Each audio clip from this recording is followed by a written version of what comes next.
digesting is manufactured by 5 corporations that are multinational corporations. And those are the same corporations, ironically, who were at the very original Tea Party, at the epicenter of the original Tea Party mess. The Tea Party originally was a bunch of basically liberals of the day who, and not in the sense of how they're described today, but citizens fighting against multinational corporations, taking advantage of the citizenry through the taxation. And today, we've got very similar situation, except most Tea Party people that I come in contact with would not necessarily align themselves or describe themselves as liberals. They would more often describe themselves as conservatives. And I say that because originally the Tea Party, as I understand it, really sort of grew out of, the Ron Paul movement. I had a lot of respect for Ron Paul, and had some communications with his group at the time. But then came the Koch brothers, Fox News Network, and a whole new twist with about $50 million thrown at the Tea Party and empowering it to have a new presence in the country. Now, the problem is what did that do? That swung us all the way back to the right again, but not the center where the people are. Because the people of this country have all the same problems. There's 400 families, 400 individuals, frankly, who have more wealth than 150 million Americans. That's staggering. You can also equate it that, and you could even see it in the back here because it's so far down here, if we took a normal average salary of an American today, it would only be about this tall in $100 bills. But it would go up miles for those richest in this country. And those are the people who the Tea Party fought at the birth of this nation. And those are the people that the Tea Party needs to be fighting at this time. Because those people are the ones who are trying to take away your standard of living, trying to take away the middle class, trying to take away your right to bargain, trying to take away your civil rights that are guaranteed by not only the Constitution of the United States and the Bill of Rights, but also by our treaties, which also become a part of the Constitution of the United States of America. See, for the last 5 decades, we don't enter into trade agreements with a nation unless they provide collective bargaining rights even for their public workers. But we don't have collective bargaining rights right here in this state of West Virginia. What does the people do when they are constantly having their lives and their quality of life eroded over and over and over? Well, what they've got to do is something different than what they're doing now. And I salute the Tea Party for standing up and working to do something different. But as you may have noticed, with regards to Boehner, Tea Party swung in. You've got the Republican Congress, and you have House Speaker Boehner forbidding having Buckles, our own singular World War I veteran, from being able to lay in state at the Capitol. Well, they've given that honor to many other Americans that weren't presidents, etc. He is singular in our nation, but it's nothing new in our nation for our Congress to show that kind of contempt for not only an American citizen, but a veteran, and a veteran of World War I. Because remember, World War I, they were promised a bonus, and when they didn't get their bonus, and the financial disaster, the Great Depression was happening, that is when those veterans and their families took to the streets and they marched to Washington and they set up what were called and known as Hoovervilles. They took over the entire Grand Mall in Washington, D.C.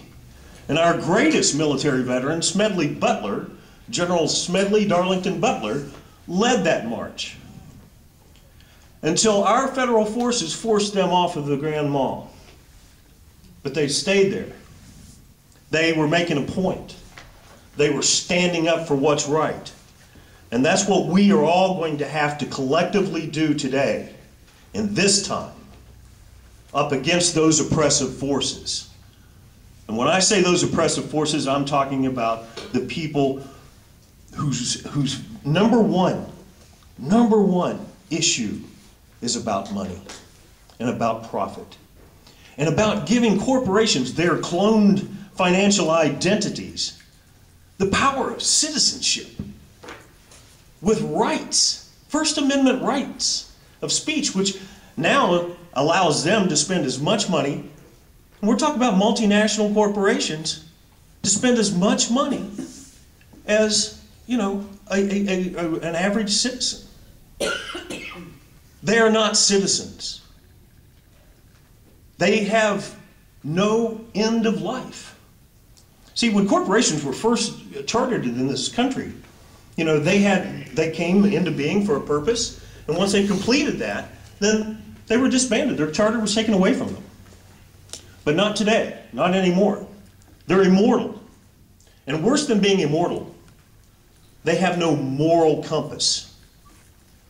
See, citizens have a moral compass. Perhaps it's because of their religion. Perhaps it's because of just the way they were raised. Perhaps it's because they're law-abiding citizens.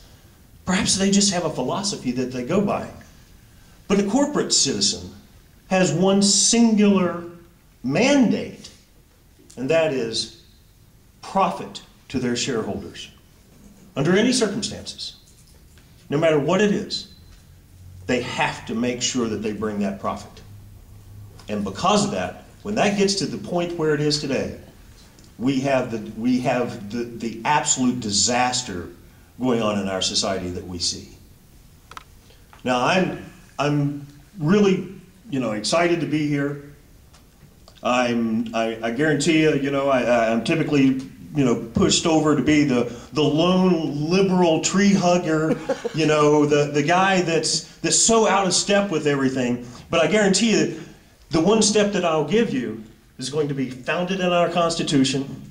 The figures that I give you will come from our general accounting offices or our budgetary offices. The figures that I give you come from no right or left-wing think tanks. I tell you what's actually going on. I will stand up for the people of this state like no one else. And I promise you that. And when you finally are fed up enough, when you're sick enough, I asked in the last election, are you sick enough yet?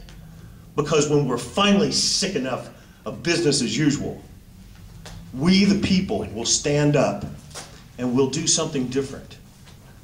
Well, I've been standing up and doing something different for the people of West Virginia. I've made the sacrifices to make sure that you have a party of your own. See, the only thing about the Tea Party is you don't have a ballot line.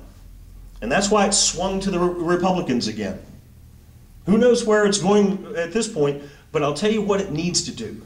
It needs to get out of the pocket of these multinational corporations, the pocket of big industry, and into helping fulfill the pockets of the average citizen among us. Thank you very much.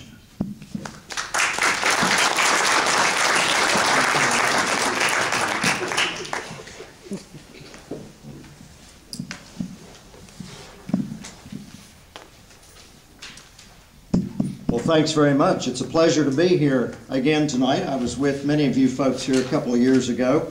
I'm Clark Barnes. I'm a state senator. I represent the 15th Senatorial District, which is the largest geographical state senate district east of the Mississippi. It runs from almost Interstate 79 in this middle of the state over to Interstate 81. Near Martinsburg, across 9 counties, drops down into Pocahontas County, almost to Lewisburg.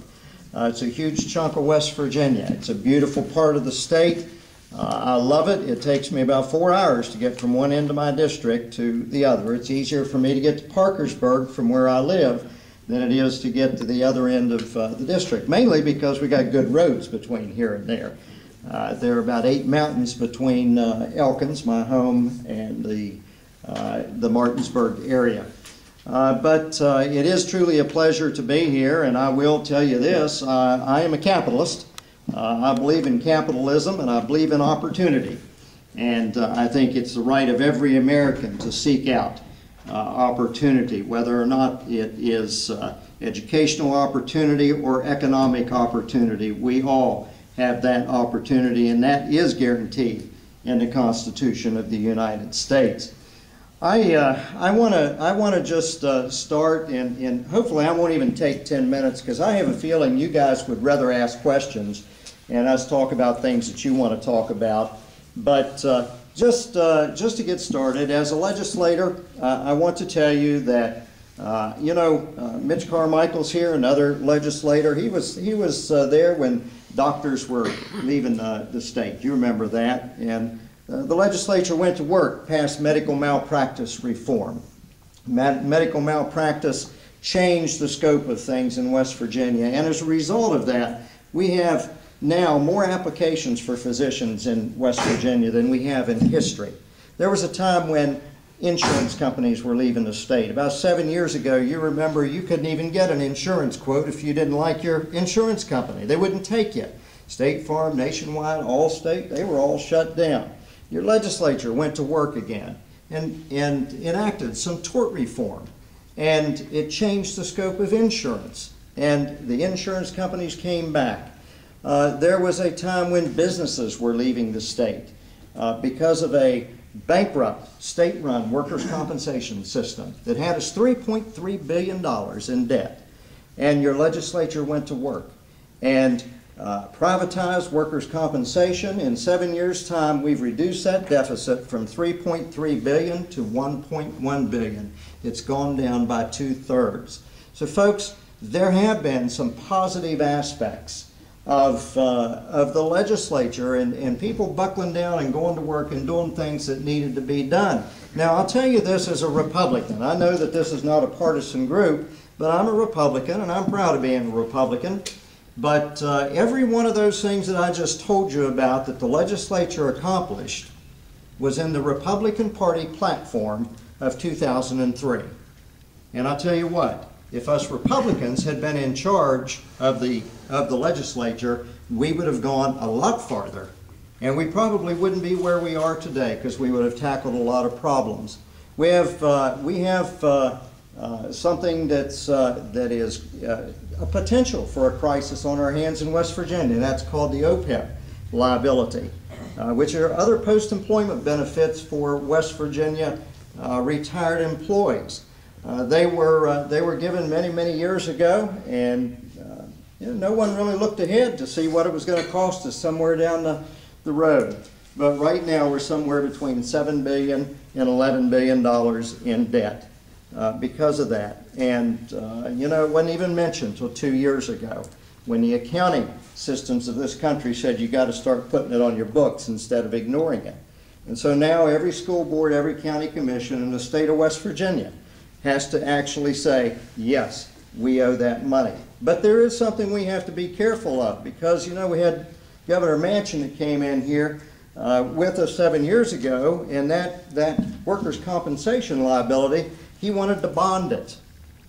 Well, when you bond an unfunded liability that's long-term, instead of an unfunded liability, it becomes an immediate debt. And that's a problem. And we have to be careful, because the powers that be sometimes get in bed with the folks up in New York City, and they're going to be trying to bond this OPEB liability, and then instead of a long-term liability that we can address as we need to, it becomes an immediate debt, and then we're paying interest on it. So we have to be careful as we move ahead. We've got a lot of things to do. As a legislator, we need more tort reform. We've been called the judicial hellhole. You guys have heard that. I introduced 5 pieces of legislation, which were very important legislation to additional tort reform for West Virginia. It would have made a difference in insurance premiums, would have made a difference in whether or not we had good, affordable health care in this state, would have made a lot of difference to a lot of people. But our Democrat leadership in the state of West Virginia elected not even to consider and put on the agenda even one piece of that legislation that would have made a difference for every West Virginian. I also introduced this year something known as the Arizona immigration law. But do you think our Democrat legislators would take that up? They didn't touch it, not at all. So we've got lots of good ideas, and we've been in there. There's some of us that have been in the trenches, and I understand that it's awfully easy to cast stones at what your legislators do. And certainly, when you look at this past session, there's a lot to cast stones about. But there's some of us that have been there for you all the time. And we've been doing what you sent us to do. We haven't been buckling to corporate interests. We haven't been buckling to individual interests. We have been doing the work of the people who sent us. Now, not necessarily a lot of us, but there's some of us. Have we made mistakes along the way? You betcha. You know, I wouldn't say that my voting record is perfect, because sometimes in retrospect, we can look back and say, you know, that's not quite what I understood. But it happens that way. We're human. We don't know it all. We don't have the solutions. But with your help, you bring the solutions to us. Whether it's education, whether it's tort reform, whether it's simply the things that we do every day in our ordinary lives. We're expecting your help to do that. And don't call us and tell us after the fact what we should have done. Watch what we're doing right now and call us and say, hey, wait a minute. I want to give you a warning. There's something coming up. About 2,000 bills were introduced this year. 2,000. Over 2,000. Did we read the legislation? Of course not. There weren't enough hours in the day if we'd have stayed up 24 hours a day, 7 days a week, the entire 60 days of the legislature to read the legislation in every bill that was introduced. But I can guarantee you that the ones that came before us, we did our dead level best. At least the two of us that are here tonight, to read and to understand what we were voting on. Now, probably next week we'll find out something that kind of snuck in on us. But I'll be honest with you, that happens. But folks, you know, there's a real diversity, and the economy. You know, I graduated from high school upriver here in Payton City. We had a whole graduating class of 50 when I graduated. Last year they graduated 12. Well, you know, that's kind of the story of our small Ohio Valley towns, isn't it? So the challenges that we have, the industry that we have, or had, I should say, we've got to change things in America, not just West Virginia, so that we can introduce opportunity. That's the number one thing that I think the governor has to focus on, is economic opportunity. Number one under that is jobs. What does it take to create jobs? It takes businesses who make money. That's the fundamental aspect of capitalism. Yeah. That's the only way that we support our government. The only way that we can have the state of West Virginia, that we can have roads, that we can have bridges, that we can have a public welfare system to take care of those people. The only way that we can take care of the people that are out of work is for businesses to make money, pay taxes, create jobs who pay taxes. All right? But let's make sure that taxation is reasonable. There's the key. And let's make sure the government doesn't waste what we give them. Yeah. Because right now we've got overlapping agencies. There goes my siren. Oh my God.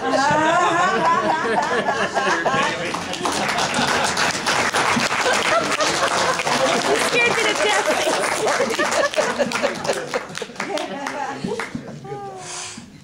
Thanks, Clark. Sure, thank you. That was a tsunami siren, huh? That still was fine, sorry. That's okay. It's okay. Thanks for having me, Sandy, and the rest of your group here. I'm Bill Maloney from Morgantown. I was the last guy in this race, but somehow or other I'm on top of the Republican ballot. Those balls dropped the right way for me. I don't know how that happened, but a little bit about me. I've got my wife Sharon at 29 years here. I'm a lucky guy. She'd be a great first lady back there. But I have two grown daughters, went to University High, 28 and 25. We attend Chestnut Ridge Church outside of Morgantown. I'm a graduate industrial engineer from Lehigh University, and that's about all. I started in Charleston working for somebody that drilled holes for coal mines, and 3 years into that, I decided I could do this better. And there were all these ventilation shafts needed to be drilled for the mines. So a fellow I was working with we got together and we started what was called North American Drillers in 1984 in Morgantown, just the two of us. And over the next 23 years, we grew it. We had 150 people. We were drilling shafts up to 18-foot diameter. Created quite a monster, I'd say, but I sold out my interest in 2006. Since that time, I've helped a lot of other people start companies, one of which was my friend Brandon Fisher. And you probably read, we're all over the radio now and everything, I won't bore you with all this. But he started in Westover in 1998 and had the idea of making these hammer drills that would drill real fast in hard rock. And between myself and Brandon, we both heard that those guys in Chile, when they were buried underground, it was going to take 4 months to drill a hole to get them out. And I didn't even know he was working on anything. I was emailing direct to the site within a day and talking about what they were doing on the existing drill, and back and forth. The next thing you know, I was told, well, hammers are unproven technology. Well, that kind of drove me crazy. But Brandon was working on a similar idea, and I learned it a day or two later, and I ended up a week from then. I was in Chile with Brandon, and Plan B was hatched by people all over the globe. 8 Americans were on that rig. Nobody realized how many people were there from America. But good American know-how and ingenuity got those guys out of the ground, I'll tell you right now. Along with the good Lord, he was there. I know it. I saw so many things that just hit me. It was like a calling to be there, and I'm so glad I was. But I feel the same way now about this governor's race. I think some of this special election was all going on when I was down there in Chile. I didn't really follow it. The Manchin special election, the last one. I missed a lot of that. But then I got back, and you know, Earl Ware's going to be the new governor for 2 years, and then all of a sudden he's sued, and we can't. You know, it's all just surreal what's going on in Charleston.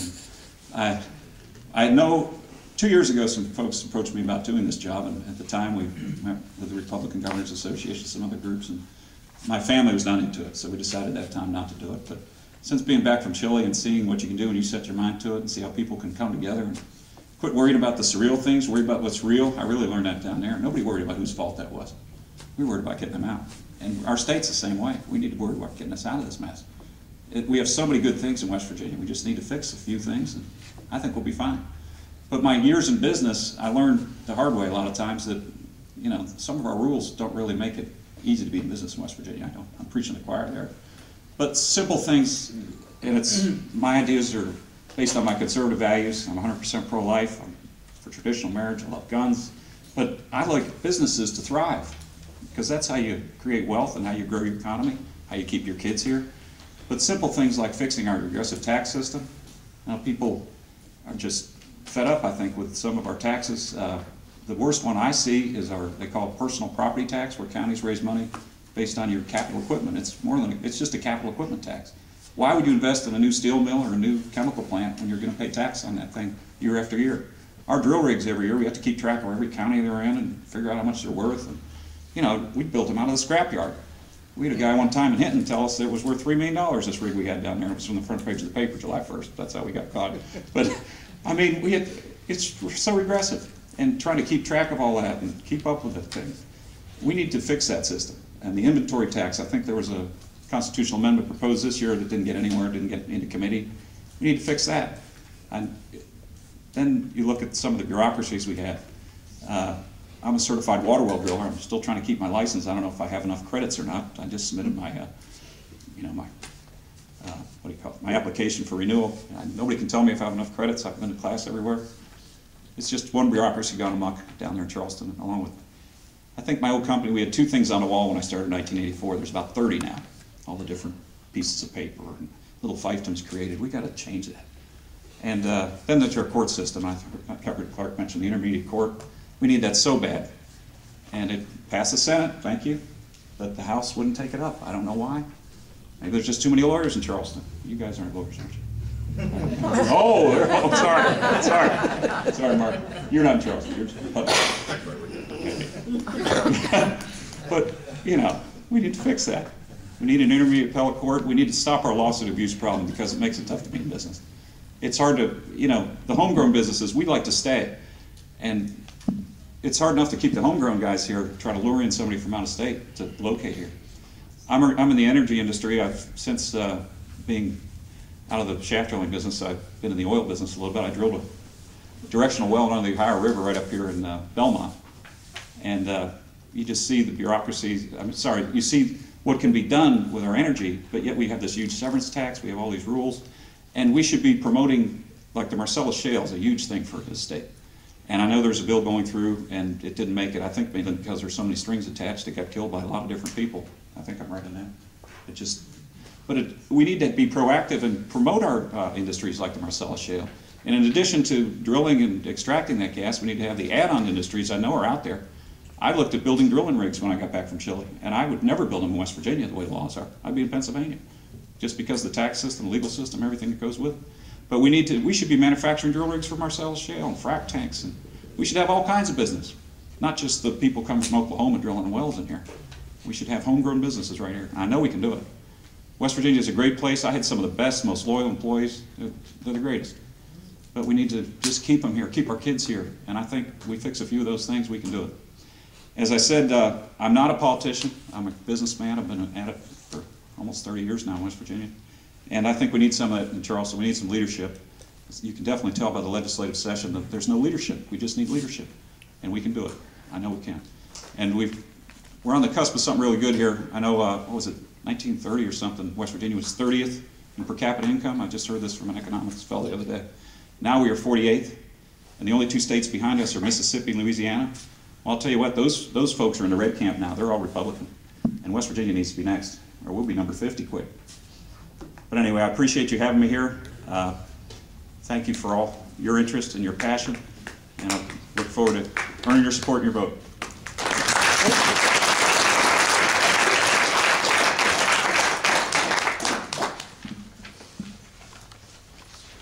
Thank you, Bill.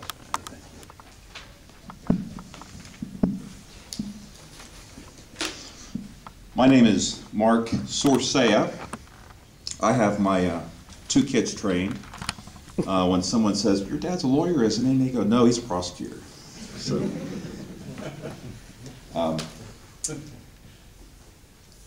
you know, when I ran for prosecutor in 1996, I was worried that I might not be able to get elected because people might not be able to pronounce my name, Sorsea. And you know, my mom's family's been in Putnam County since the 1790s. She married a guy from Brooklyn, New York that she met right after World War II, and that's how I got the ethnic name. And anyway, I had a friend that was out on a ridge somewhere and met a fella, and the guy came out and he said, "Well, I'm going to vote for that Mark Sorsucker because I think he'll be a good prosecuting attorney." So I felt really good. I thought, well, I can't pronounce it, just vote for me. I'm married to my wife, Cynthia. She's a school teacher. She teaches second grade. I tell people she has a tougher job than I do. Dealing with second grade boys is a lot harder than dealing with murderers and bank robbers sometimes. She couldn't be here today because she didn't get out of class until after I had to leave. We have two children, Emma, who's 18, graduating from high school and looking at her college that she wants to go to, and my son Henry's 14, and he plays basketball and was beat by the Big Reds the last time we were here, but he's a good basketball player, and I'm very proud of both of my kids. I have been involved in public service for 20 to 21 years. I started as an attorney, got involved as an assistant prosecuting attorney, and I did some other work, brief stint in the Attorney General's office, and I was, municipal attorney. In 1996, I decided to dedicate my professional career to public service, and I decided to run for prosecuting attorney in Putnam. I got elected, and I've been re-elected 3 more times, so I'm in my 4th term as a prosecuting attorney at Putnam. I've been there, this is my 15th year. I decided to get involved in state politics and look at the governor's office in 2009, and I formed an exploratory committee in 2010. So I've been working on this for almost 13 months, 14 months. I sent an email to my friends. I said, I'm going to run for governor in January of 2010. And my friends said, well, Mark, we think it's a great idea for you to get involved in state politics, but it's really kind of out of character for you. We're really kind of surprised because I was always thought of the professional law enforcement guy. I just loved being prosecuting attorney. I wanted to be the best prosecuting attorney I could be. And quite frankly, I think I got involved in politics because I needed to do that to get elected. As a prosecutor, I loved my job. I wanted to be the best prosecutor I could be. I got involved in national issues. I became a teacher. I taught other prosecutors trial skills. I was appointed to the Board of Regents of the National College of District Attorneys. And then I was elected vice president of the National District Attorneys Association, the national group. And in that position, I got to go to Washington and visit the Justice Department quite a bit. And I can tell you something.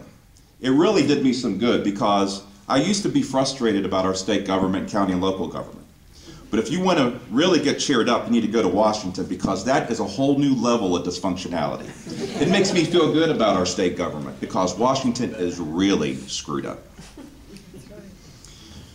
I decided to run for governor, quite frankly, because, ladies and gentlemen, I've lost faith in our Democratic political leadership in Charleston.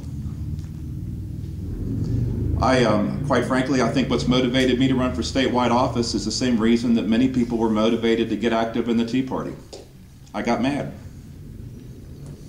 And I'll tell you exactly how I feel about it. I have the greatest respect for my Republican friends here that are in the legislature, and I'm talking about the Democratic leadership because I know these guys fight the battle every year, and I'm proud of them for what they do. But the Democratic leadership that's run our state for so long, I got the impression that almost under any situation, it always seems that their first instinct is always to do what's in their best political interest, or what's in the best political interest of their friends or their family or their financial supporters. It never seems to me that they're interested, their first instinct is to always do what's best for West Virginia first. Amen. This legislative session's a prime example.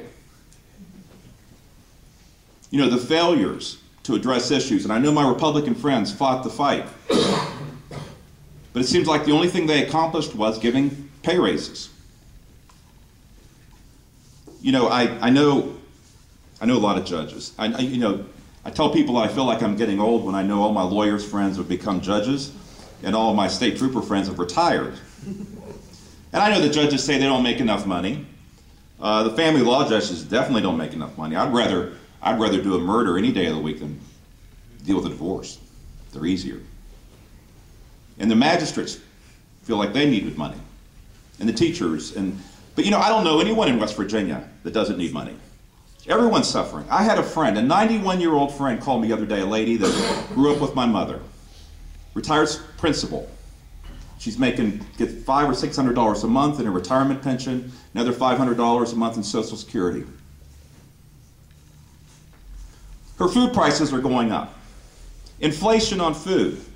American Electric Power is raising her power bill 10 to 15%.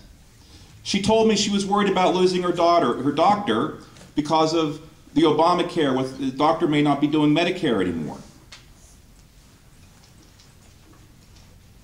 She's paying $300 to $400 a month in prescription bills. How can we justify in state government giving out pay raises when our senior citizens on fixed incomes are suffering in this economy? Yeah. But you know, it goes back to the theoretical principle that it's always their first instinct is what is best for their own political agendas, and they gave pay raises out because they're dealing with the primary election in May.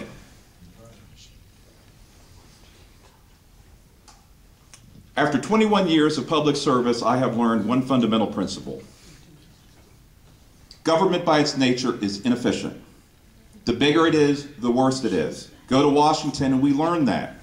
If I became your governor, I would be committed to the principle of reducing the size of our state government. The Democratic leadership in Charleston says, oh, we're in such great shape. We have a surplus. Look how great we're doing compared to the other states. But the auditor testified some time ago that between 2009 and 2010, they added almost 1,000 jobs to state government. State government in West Virginia continues to grow.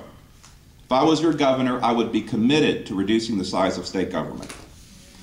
As a prosecutor, I have been enforcing rules pretty much for the last 20 years in our society.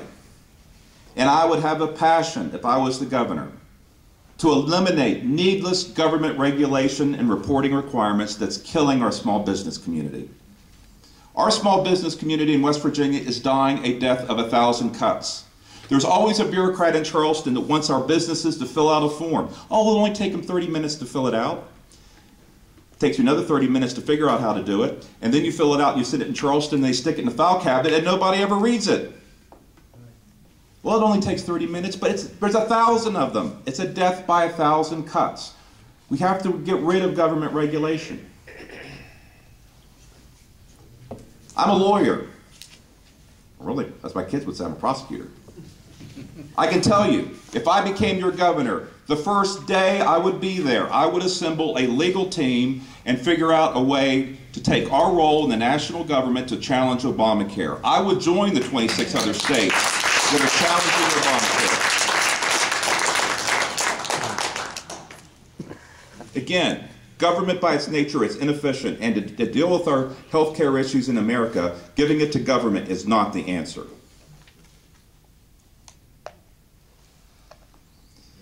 What I bring to the table is a 20-year record of public service, of always doing what I thought was right.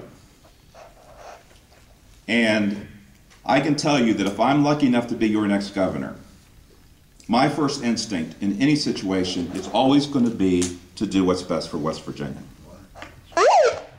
And I am, thank you very much. I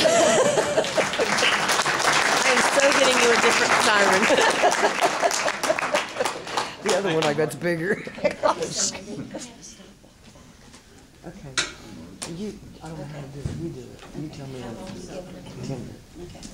Well, thank you, ladies and gentlemen. It is my pleasure to be here this evening with you. My name is Mitch Carmichael. I represent your neighbor to the south, Jackson County, in the state legislature, and it's been my pleasure to represent Jackson County for 10 years in the legislative process. I am now the chairman of the Republican caucus and have for years stood in opposition to the policies of the majority party in West Virginia that has put us in the condition in which we now live in. 49th in per capita income, highest percentage of people on welfare, lowest computer literacy rate, highest illiteracy rate. A litany of statistics that point to leadership in West Virginia that has failed the people. I have developed a record of standing up for pro-business, pro-life, pro-gun, and pro-traditional marriage in the state legislature for my 10-year period. I have fought for those things. I will continue to fight for those things, and thank you very much. I was mentioning to some of the other folks here as I walked in, it is so, and I know that you all will agree, refreshing to see a constituency group that is energized about lessening the size of government in West Virginia. The Tea Party does that. I am so thankful to have you as a constituency group that cares about West Virginia. The others, it seems, are so energized about the special interest, raising their pay over and over and over. And I guess I want to point to you the absolute firm commitment that I have developed from a record perspective for fighting for the causes for which you care. And it's not always easy. As a legislator, and I know Clark and Larry, you can talk to these facts, you have to stare down the constituency group that you're voting against. And you know they're going to come after you. And as a result of the positions I've taken, labor groups have come after me. They've ran ads saying I wanted to, kill fish and, drink dirty water and stupid stuff. Mayfly. Yeah, mayfly, those kind of things. Ridiculous things because I took a position that was for the people of West Virginia and in opposition to their special interest group. And I guess what I'm saying to you is if you're looking to hire a governor that has a record of firm commitment to your causes and is willing to look down the gun barrel of those who know that they're going to come after you, I am the man for the job. I have done that. I will continue to do that. When I came into the legislature, it was alluded to the fact that we were losing doctors because our medical malpractice insurance was out of step with our surrounding states. I was instrumental in fighting for the reforms that we needed to keep our doctors here, and as a result of that, we've been successful in maintaining our medical community here. The second thing that I took on almost immediately is this expansion of gambling in our state with regard to these gray machine parlors that are all over our landscapes. I stood against that. You can Google me on the internet and see the speeches I've given on that issue. They are a blight on our communities. They take money from the poor people and give it to the rich. It is wrong, and I will continue to fight against that as your governor. The next thing is to privatize workers' compensation. We need to privatize not only workers' compensation, but other elements of our government, because as it's been said over and over, government is the problem. The more that we do in the private sector, the better off we are as an economy and the more jobs that we'll create. Ladies and gentlemen, we have such a bright future in front of us. I was energized to run for this office because I have been fighting as a legislator, as one of 35 now, and previously one of less than that, for the causes that you care about. I have been fighting for that. I want to go to the governor's office to continue that fight and to work to bring hope, growth, opportunity, and jobs across our state. As we talked about in the legislature process this year, look at the position that the legislature has put this state in. We have passed out $70 million of pay raises to public employees because they're a special interest group in the Democrat primary. $70 million went to them. Then we took $40 million out of all your pockets in DMV fees, Department of Motor Vehicles fees. If you drive a car in West Virginia, your fees are going up aggregately $40 million. Then the Democrat-controlled legislature gave $10 million away to the tracks and to the Greenbrier, the richest component and elements in our state.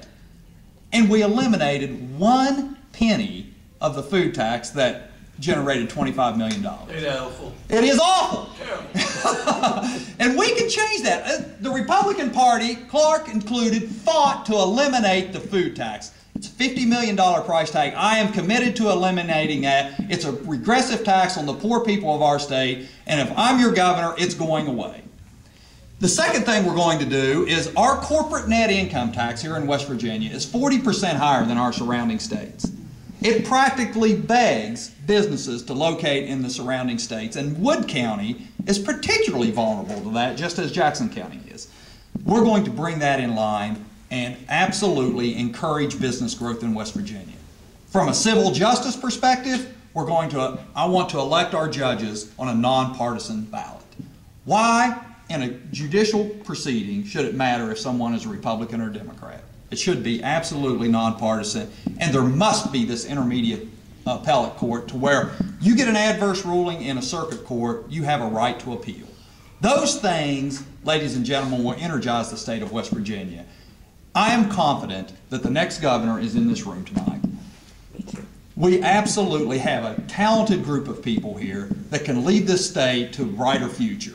It is time for a change in West Virginia. I hope that you can find your way clear to look at my record and support the things that I have worked for over the years. I've been there for you. I'm not going to change. I am who I am. I have been fighting for your causes. Thank you for being out here tonight, and it's my pleasure to meet with each one of you. Thank you very much.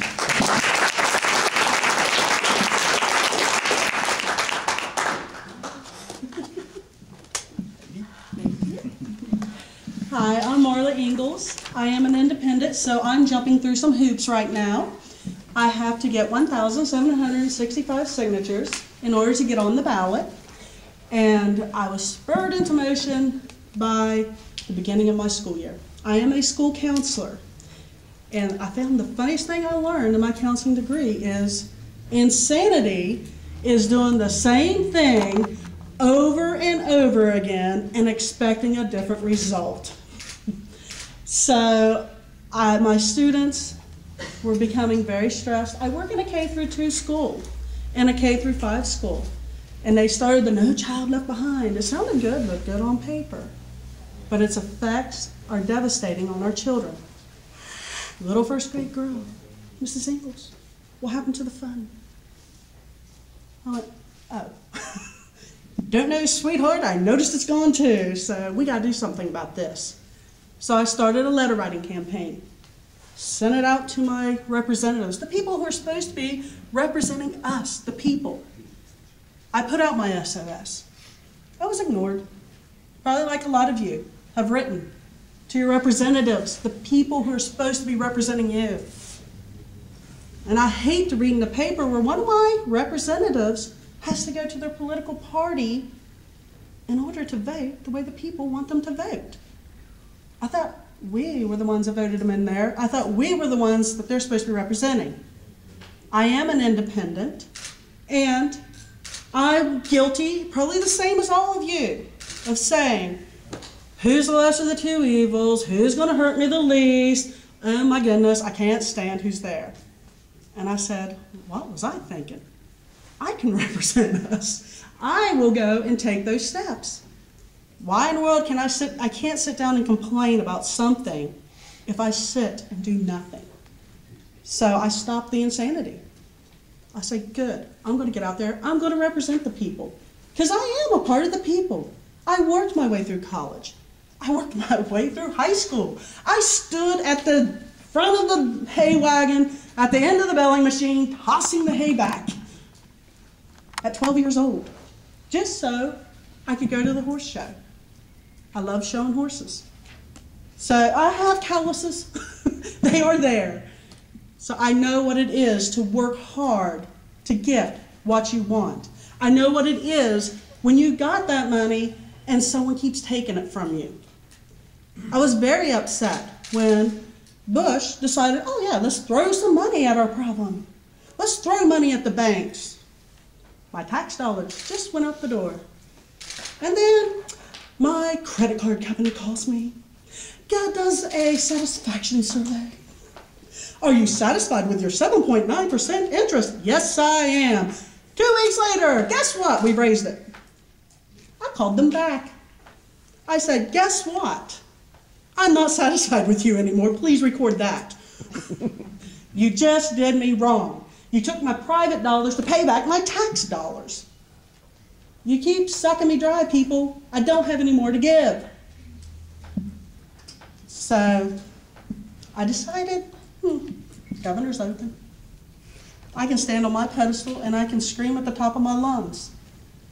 And hopefully people will start to listen and start to make laws that make sense. Stop stressing my students out. Stop putting the curriculum back to where it's not developmentally appropriate. From the time you're conceived to 25, your brain develops.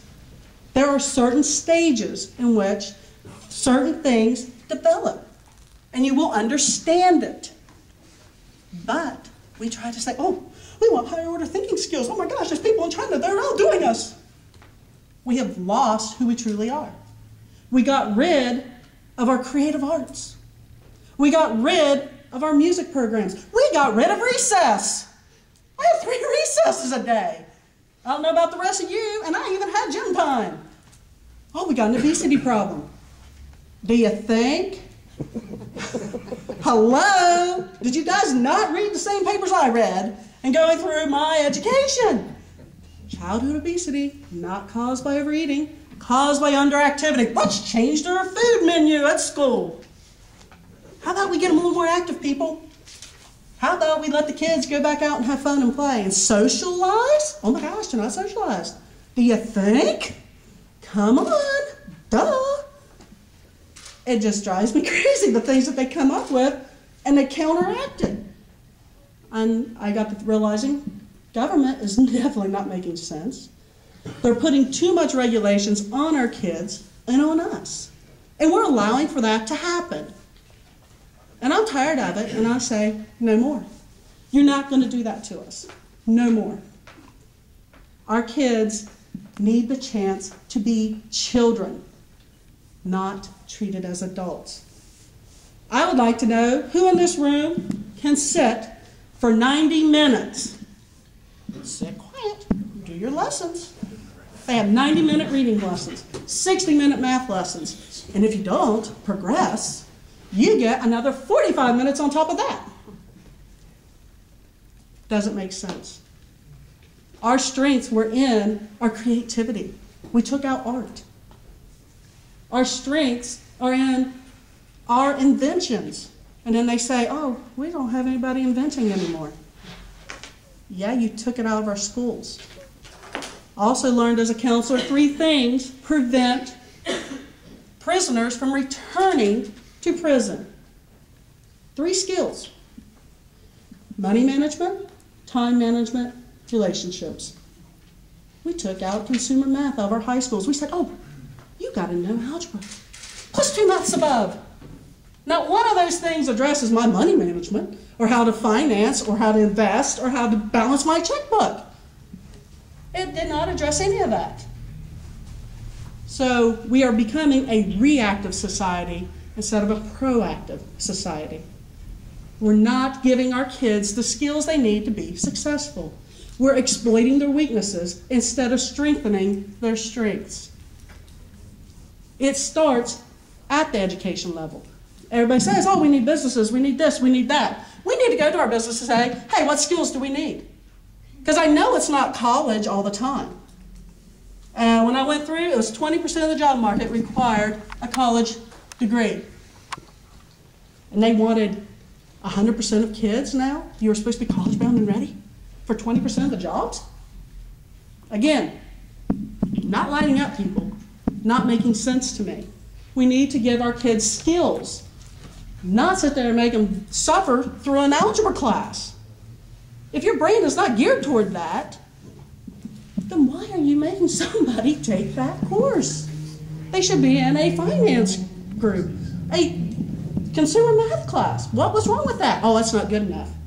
I remember being a behavior disorder teacher, working at the high school level. And they said to me, you have really good skills with the math. I want you to take the mentally impaired students and the learning disabled and teach them algebra and geometry. I did it. I taught it to them. Believe it or not, their scores were higher than what they were the year before, and they were the most successful in the areas that I taught them, but they weren't at the 50th percentile. And do you think I took that victory away from them? Do you think I said to that child, oh, guess what? You still aren't meeting your 50th percentile now? No. I said, good job. I'm proud of you. Look at the improvement you've done. Because I'm going to strengthen them. I'm going to make them feel confident and make them feel good about themselves, not pull the rug out from beneath them. That is not right. You don't do that to them. You give them the skills, what they're good at. And I'll tell you, one of my LD kids, he could fix my car in a heartbeat. Had a tough time with reading. Couldn't pass the written test. But he could fix my car. I could read anything you want right now out to you. I could probably do it in a couple of languages, you know. But I couldn't fix my car. I did a very lousy job last night of fixing my plumbing. I had to go call my dad. Because when I turned it back on, it shot out at me. So I am not geared toward that. And I don't think that we should be tearing our kids down. We need to start empowering them with confidence, with education that makes sense. And we need to do our businesses the same way. If we ask our businesses what they need, let's help them. Let's start at the kindergarten, work our way through. I'm Marla Ingalls. If you feel confident enough to sign my petition, I'd really appreciate that because I'd like to be on the ballot for the October 4th election, and I would be more than honored to represent the people of West Virginia.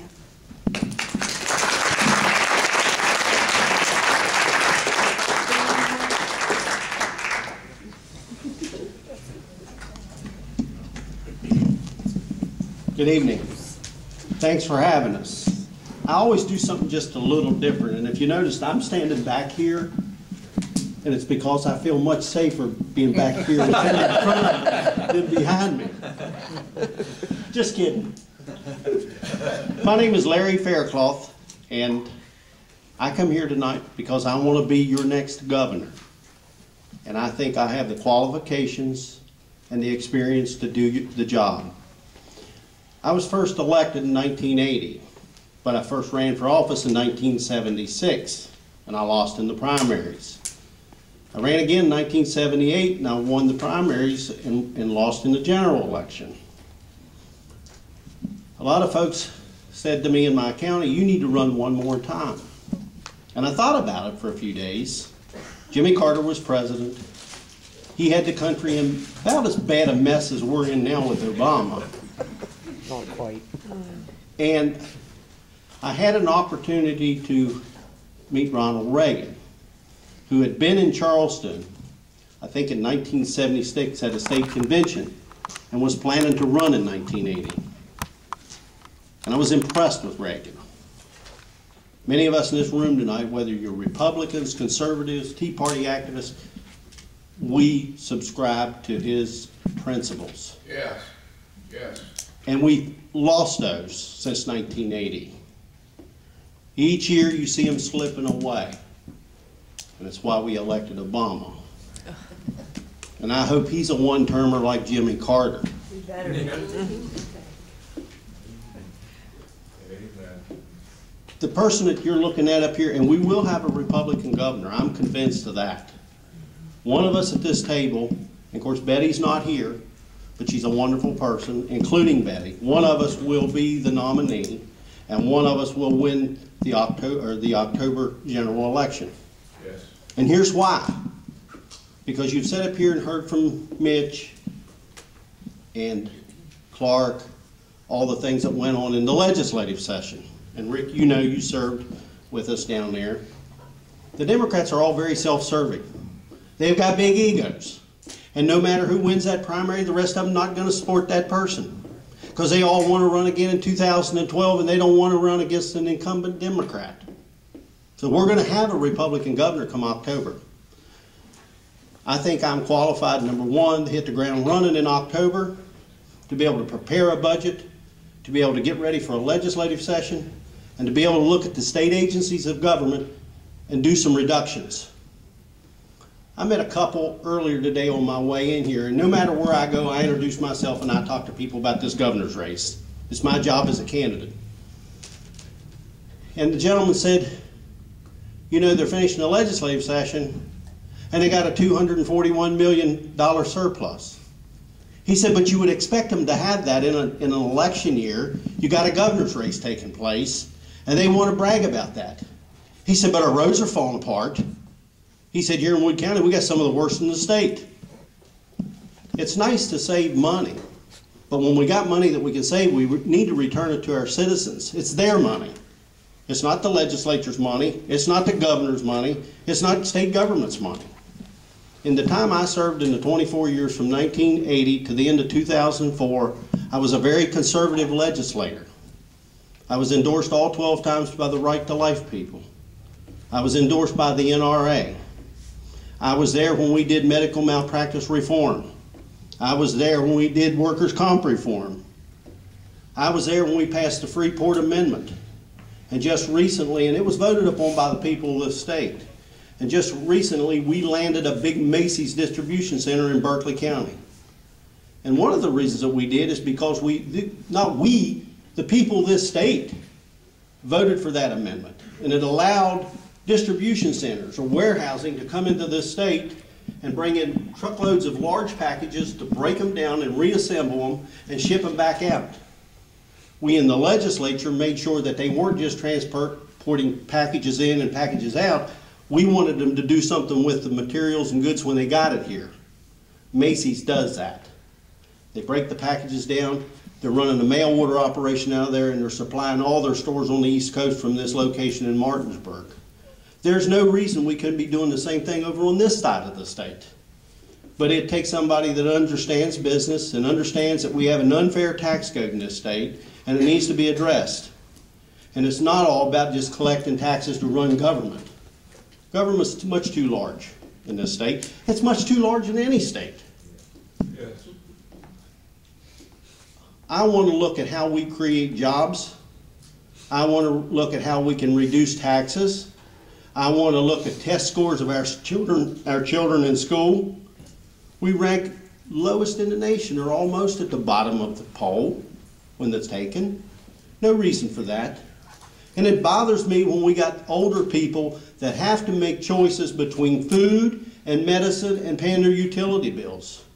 We don't treat our elderly very good in this state. We're too busy taking the money that we collect in Charleston and building a bigger bureaucracy. I've been there long enough, or I was there long enough, to see this. And there's always somebody showing up at the Capitol with another program, a new program, or some corporation with their hand out. It shouldn't be that way. And I want to thank the Tea Party people for energizing the conservatives in this state. People have asked me, how about this situation in Wisconsin? Do you think we'll ever get there? Well, they have collective bargaining up there, and you saw what the governor did up there. Mitch will tell you, and so will Clark, that every year, every 2 years, or every 4 in the Senate, you get these questionnaires from WVA. Do you support collective bargaining? And I've always put, no. I fill the questionnaire out and send it back. I want to be courteous. I want to work with educators, but I'm not going to support collective bargaining for anybody in government, whether it be state or county. Amen. Because the day you do that, you folks, the taxpayers and the citizens of this state, lose control. You lose control of your power when they can go to Charleston and bargain for more money and more benefits, and you got to pay the bill. And I'll tell you what, in states, you'll find in states where they've got collective bargaining, the public employees and the teachers are much lazier in the states that don't have it. So I've always been opposed to that. I'm for free enterprise. Yes. I've also been traveling around the state, and this is about the sixth time I've been completely around the state or somewhere through it. I was here in Parkersburg about 2 weeks ago. I was in Wheeling a few days before that. I've been in Greenbrier County. I've been in Beckley. I live in the Eastern Panhandle, so they're saying over, we thought you was running for governor. We don't see you. I said, you saw me for 24 years. I don't need to tell you what I'm about. I need to go tell the other people in this state what I'm about. And they say, go get her. Go get it done. And that's what I've been doing. But any one of us up here will do a good job. But I believe that I've got the insight into the issues and the agencies of state government and the budget, that I don't need any on-the-job training. And I'm here to ask for your support. I'm going to cut my time off now because I want to hear what you all got to say. You are the important ones. You come here tonight to size us up and look at us and to try to figure out who you want to be your next governor. And I'm here to ask for that support. But I also want to hear what you got to say and what's on your mind. Because if elected governor, the door at the governor's office is open. I don't care who you are, what your issue is, that door will be open. It's the people's capital. It's not the legislators. It's not Joe Manchin's or Larry Faircloth's or Gaston Caperton's or Arch Moore's. It's the people's government. And you should always be able to walk into the governor's office and let the governor know what's on your mind or what's bothering you from your county. Thanks a lot for having us.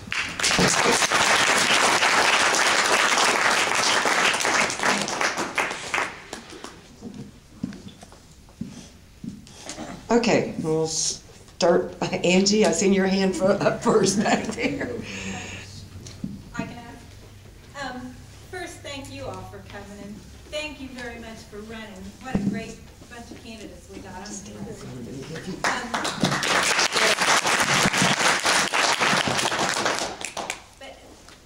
All those things that you mentioned are on my mind, of course, but I'm one of those people that's got a farm with a well that's drilled on it. So this Marcellus shell is a big deal to a lot of people around here.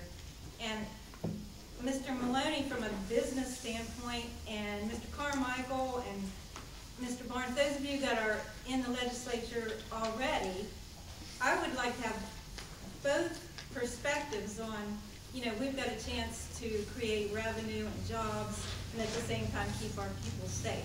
So in a bill, what are you looking for? What do we need to be looking for to make sure we reach that compromise and still really have something nice for West Virginia? Yeah. Do you want to start first? I'll start. Well, let me begin by saying I represent Upshur County and those areas that I live the Marcellus, by the way, and I know folks around here, particularly up towards Wetzel County, Doddridge County, the Marcellus is certainly a big issue. And let me start by saying it's one of the best economic opportunities West Virginia has had maybe since in our existence. The Marcellus, the Marcellus bill, I had introduced legislation 3 years ago, and a little different scenario exists today than did 3 years ago when I started. First of all, most of the drilling was not Marcellus. Matter of fact, there was no Marcellus at that point. They were vertical wells, just basically straight down. And we had a lot of small-time operators that were drilling wells. We had a lot of problems, mainly because those drilling operators were not respecting people's property. And we have in West Virginia separation a lot of times of surface rights and mineral rights. And I started having meetings around different areas of the state, and we actually filled buildings. One in Elkins, we had a meeting one night. We only rented a room that had 100. We had 500 people show up at that first meeting. It's a big deal. It was a big deal. People have certainly been impacted by it. What would I like in a bill? Well, here's the thing, as I say. First of all, we have to do a very delicate balancing act. We want the Marcellus. We want to take advantage of this economic opportunity that we have. Let me say one thing. One of the biggest problems, or one of the biggest gripes that I heard in the last few months is that we've got all out-of-state workers working in these oil fields. Well, I want to tell you something. The reason we have out-of-state workers working in the oil fields is because we're not a right-to-work state. And we've got union workers, union steel workers, union folks all over this state that could be working if we were a right-to-work state. And because we're not, and they're not union jobs, out-of-state people from Texas and Oklahoma are coming in. That's number one. Now, secondly, we have to make sure that we protect the water. We have to make sure that, we have a responsibility that not only to ourselves, but to our posterity, that we leave this earth in at least the shape it's in, or if not better, if we've got the technology. So we need to have certain protections that are in there to take care of our water. So there's certainly an amount of regulation that needs to be done. We need two things when it comes to water. We need to know where it's coming from, how much it's taking, what is the effect on the aquatic life and the amount of water in our streams. And on the other end, we need to know what chemicals are in it and what's being done with it. And those are the basic things regulations need to contain. And we tried to do that this year. We attempted to actually increase the number of inspectors that are out there. The oil and gas industry owns the inspection system. I don't know if you know it or not, but they are DEP employees, but DEP cannot hire or fire inspectors. It's done by a board of examiners, which is controlled by the gas industry, the oil and gas industry. And we tried to eliminate that system, and it wouldn't happen. So by virtue, we need to take the those basic principles of what comes in, what goes out, what we're going to do with it, and make sure we're protecting our water supply, but yet not make it so restrictive that we shut it down.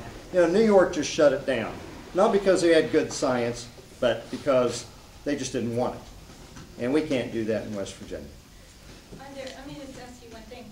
The chemicals that they use for this, is that a big issue in getting that out of these companies that do it? Well, it's an issue, not necessarily the contents of what's in the water, but the formularies that are in the water.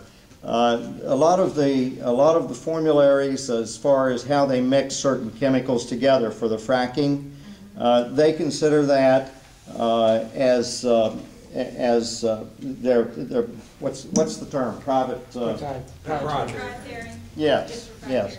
And so, you know, basically, I'm not sure that we need to know their formulas. We need to know what's in it. However, I will say this. Chesapeake, they're not even using ponds and liners anymore because they're totally recirculating the water.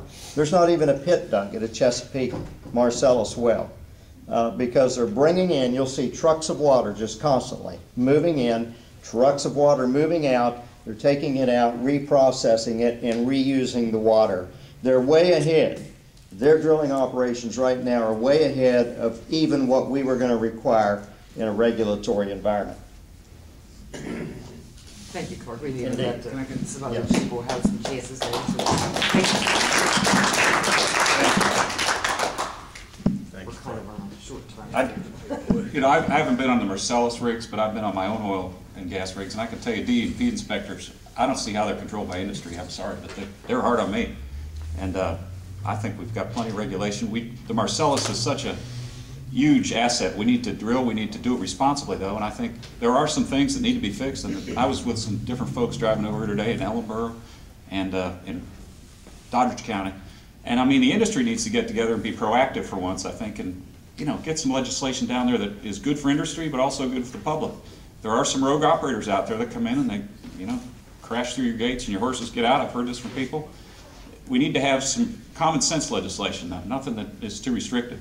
And also, I can speak from a water well driller standpoint. These Marcellus wells, the New York Times likes to sensationalize things. I hear there's radioactive materials now in fracking. I've got my friend Don Kesterson back here who's on a Marcellus well today. I don't think there's any radioactive materials in what they frack. The New York Times in our article the other day that there's radioactive material. They sensationalize things. And it's not right. I mean, those Marcellus wells are, triple and quadruple cased and grouted before you get to the seam where you're fracking. There's no way once you get all those casings cemented in, you're going to hurt this water well over 200 feet. There's no way. Now, contrary, I always thought we had pits on all these sites. There are some tanks. I don't know if there's any sites that have no pit. I haven't seen no pit at all. Yes. I don't know how they do that. Well, they just had an explosion up there and 3 tanks blew up on a Chesapeake site, so I'm wondering about some of these rules. You heard about that one? Yeah, up in Pennsylvania. I'm going to be on a Chesapeake site 2 weeks from now. I want to learn more about this too, but we need to have common sense regulation, and I agree with that, but we need to develop this resource that you... Yeah, just briefly say that. Thank you. And in large measure, I agree with what Bill just said. I think the 2 elements that were in the bill that was moving through the legislative process was, A, the ability to force pull from, and what that means is basically a taking from a private company of your mineral rights. And the industry sort of wanted that, and they were going to agree to some additional regulations if they could get that forced pooling. Well, me, for one, I was adamantly opposed to forced pooling. It's your property, and it's private property rights. Thank you. And so I wanted to defend the private property rights there. And the other element is West Virginia does a great job of regulating our oil and gas industry. We really do. They're overworked in terms of DEP inspectors. And so the fact that we could just fund some more inspectors and let them go out and inspect the well sites and make sure that our water quality is adhered to, then, beyond that, I think we do a pretty good job. Thank you. I would just like to add that I think this is a economic opportunity that we should not pass up. And maybe for once in this country, we can be first at something. But at the same time, we have to protect private property rights, and we have to make sure that we're protecting the environment. And as your governor, I would want to see all 3 of those components working side by side together. But I think we have a real opportunity to create jobs, to generate revenue, and to do something to make a contribution to this country to become energy free from the Middle East.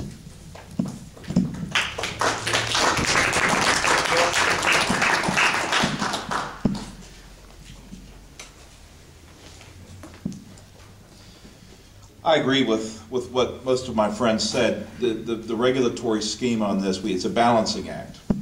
We have to implement regulations to make sure our environment's protected and that our safety is protected. But we also have to remain competitive because we want those resources developed here in West Virginia. We just have to be a little bit smarter than our neighboring states of Pennsylvania, Ohio, and New York. And I can tell you after years in government, it's not that hard to be a little smarter than some people in government. So we can do that. Amen. Someone told me a couple months ago, they said, you know, Mark, you learn how to become governor by running for governor. And I've been traveling all over the state. And I was up in Ritchie and Doddridge and Marshall and Ohio counties. And I talked to a lot of people that own property. And they're worried about Marcellus Shale because it's my understanding, and maybe Bill's an expert, but I understand that developing these wells have a larger impact on the surface than the traditional old-fashioned drilling. And these are affecting a lot of these farmers that, you know, they own the surface, but they don't own the mineral rights. So as a governor, I would be interested in looking at this legislation and making sure, you know, that ample protections are done to treat our farmers that own the surface, you know, properly and to protect their rights. Yes. I also believe if this is a tremendous opportunity for West Virginia for future revenue, and it's going to have an impact though on the counties and the areas that produce this gas. It's going to be crumbled roads. It's going to happen. There's going to be a lot of traffic and affect a lot of farmers' property. I think as West Virginians we need to recognize that there's counties that are going to make a sacrifice in providing us with this revenue, and as West Virginians we ought to make sure that these counties get some of this revenue back so their lives will be better, and to compensate them for their personal sacrifices. I live in Putnam, and maybe someday they'll be doing Marcellus drilling down there, but I think it's mainly going to be in Doddridge and Ritchie and along the Ohio River Valley here. So I think it's only fair that the people that live in this area, maybe there'd be a focus on compensating them and giving some of the revenue back so they know it's, that they're going to be compensated for their sacrifices.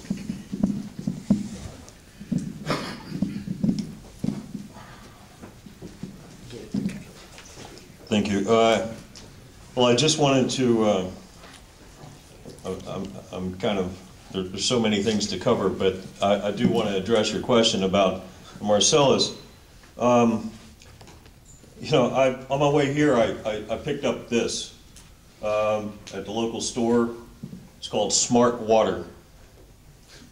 Packaged like this, $1.69. Now that's about $10 a gallon, close to it. And so this is more valuable than gasoline. Okay? We can't have clean food, healthy food. We can't have life. And what we're doing in this state right now is we're allowing the DEP, which I would not, we're allowing the abortion of life at its very source. Because when we look for water, when we look for life on other planets and other worlds, this is where we begin. We can get into all kinds of fluids and how much of the body is made up and the brain's made up of water, etc. But when we're destroying the water at its very source, and then during the Bush-Cheney era, Cheney had a closed-door meeting on energy and gave Halliburton the permission to be exempted from the Clean Water Act and the Clean Drinking Water Act. These are facts, and you can check them out. And so we have these companies coming in that can throw a pipe in, and they can drain as much water out of a stream, as well as the aquatic life, as they choose in the state of West Virginia. And that's throughout the state. You can also get online, and you can see a couple in Harrison County build a wonderful house. It was their dream home. And as they did that, suddenly they found that they could turn on their faucet after they started getting sick, and they could light their faucet. They could fill up something like this full of water, and then they could shake it up, and they could put it on their dining room table, and they could light it. So I think you do have some issues here that are serious with regards to water.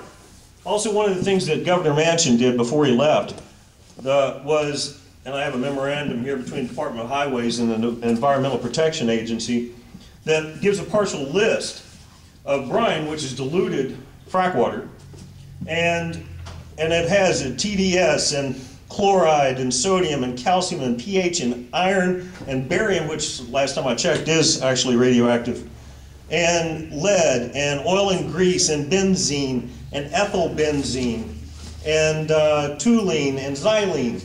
These are the things that by this order is now being put in our trucks, our Department of Highway trucks, and used to spray on our roads. So that means when your children or grandchildren are out standing by their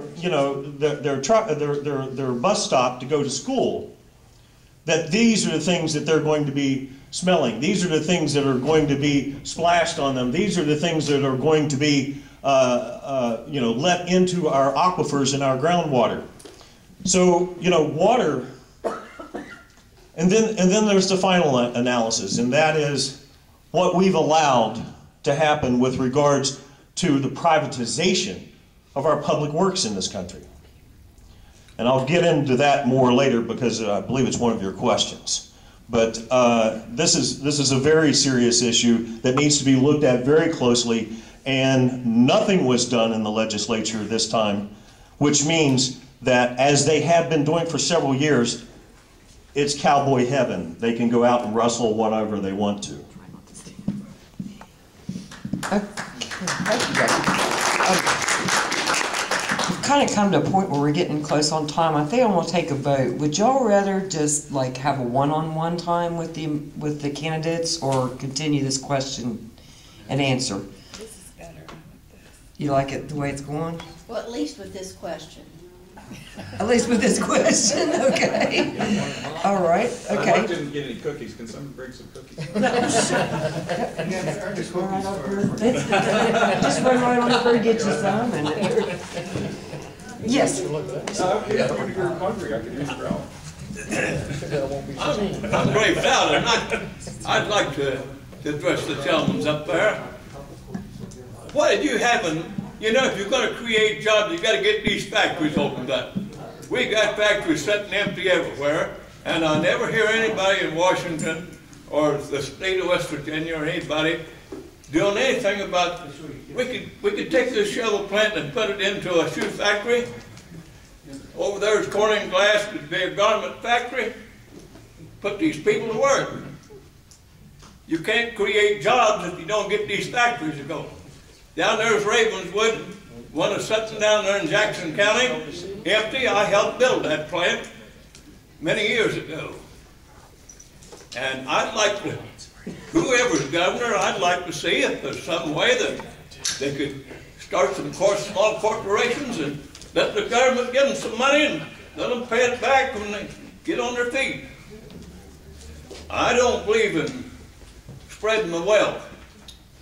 I believe that a small corporation that works hard and makes profit, Abraham Lincoln, he said you can't pull the rich down to lift up the poor.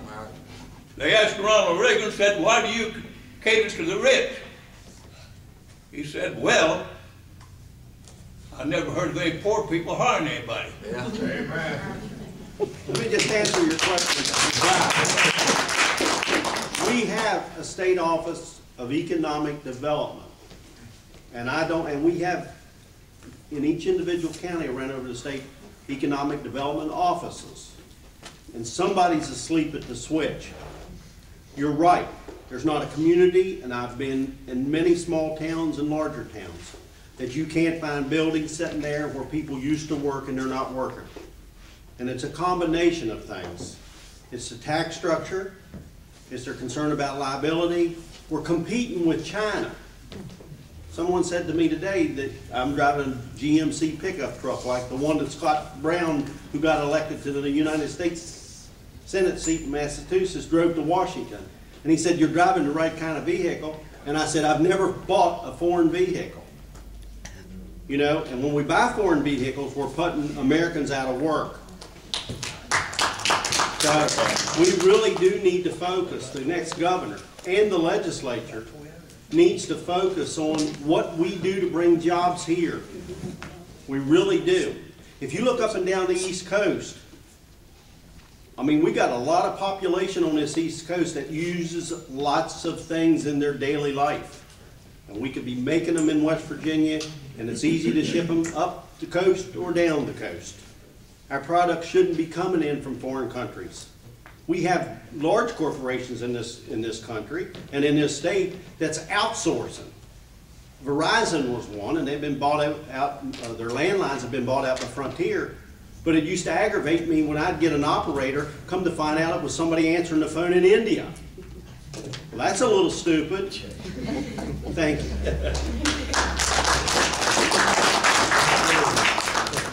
That's one of the things I have been discussing with friends of mine about. We need to bring the jobs back. We have all these empty factories, and they're open, and why can we not? Thank you. Bring in, like I said about the school systems, there's no seamstress.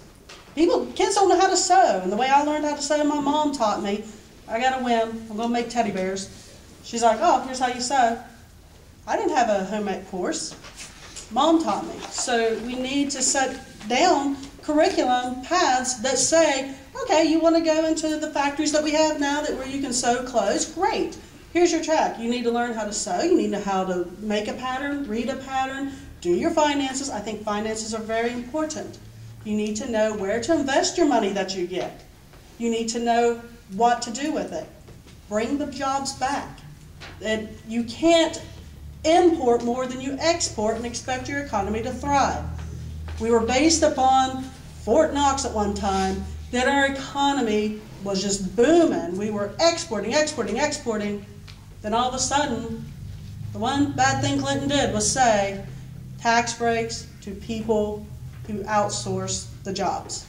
That's when that happened. They went to China with our Nike shoes or whatever they had. But I did find a Nike product that wasn't made in the United States. I bought a pair of pants from Nike that was USA. And it is hard. I go out there and I look, and I'm looking, and I'm finding products, I'm going, distributed in the United States? Doesn't tell me where it's made. They hide it too. A lot of your hair care, your denture, your toothpaste and stuff, I can't find made in the United States. I find made in China, Taiwan, a bunch of different things. But if I can find that one thing made in the United States, I will buy it. Well, thank you. This is an important question, a vitally important question, and it really goes to the theory about how you believe what the role of government is. And frankly, I'm not sure that I want the government creating jobs. Government doesn't create jobs. It's, thank you. And it is the private sector that creates jobs. And to the extent that we take the tax dollars that are in the private sector now and take those and say to a business, this is the business we're going to fund, or this is the business we're going to fund, this government entity. That's not what that's not the way the economy grows. And I know it's a difficult political hurdle to make because it is so easy to stand up here and say, as governor, I'm going to create jobs by doing this, this, this, and this. The best thing government can do to create jobs is to get out of the way of the private sector. Thank you. And to the extent that that is one of the things that is wrong with West Virginia. The reason these factories are shuttered, and trust me, my father worked at Kaiser Aluminum for years, and he retired from there. I live in Ripley and Ravenswood. All my friends have worked at that plant. I want to see that plant open so bad. But what can the government do to make it happen? What we need to do is to set our policies such that our corporate net income tax, our tax on business inventory and equipment, and our judicial system incent people to want to be here. We can't make them be here. That doesn't create jobs. That'll be my philosophy, is to get the government out of the way and let the private sector get these places open. And thank you for your question.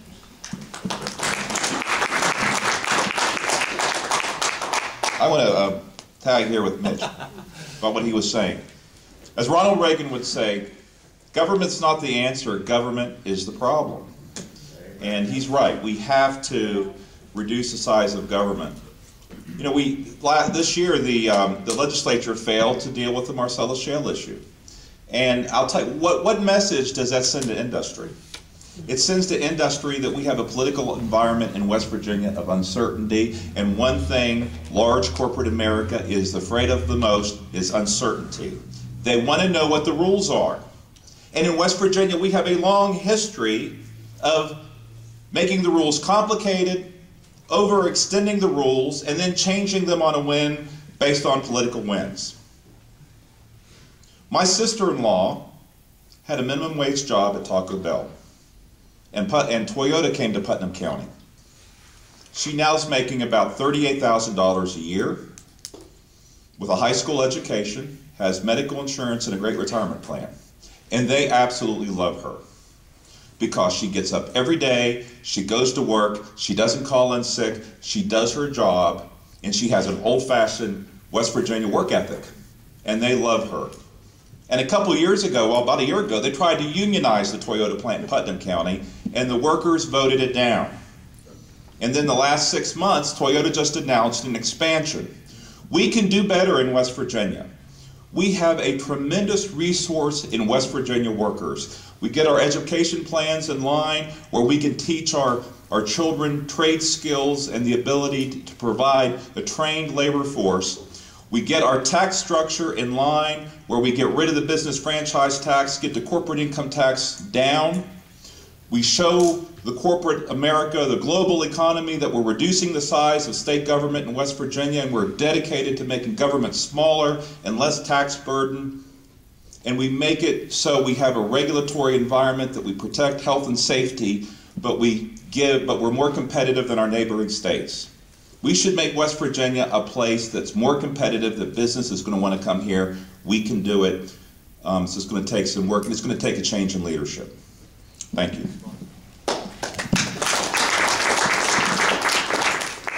We're circling. There we go. It worked. Okay.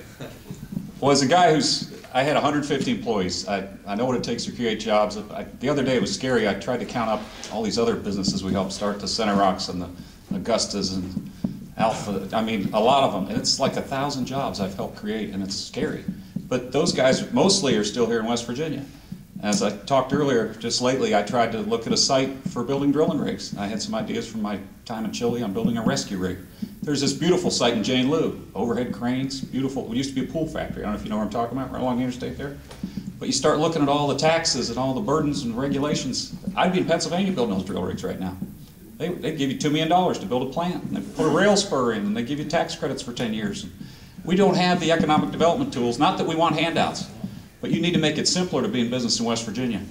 And we need to, the first thing, as I've said, we need to get rid of these personal property taxes, inventory taxes, B&O taxes. We need to have a different way of taxing.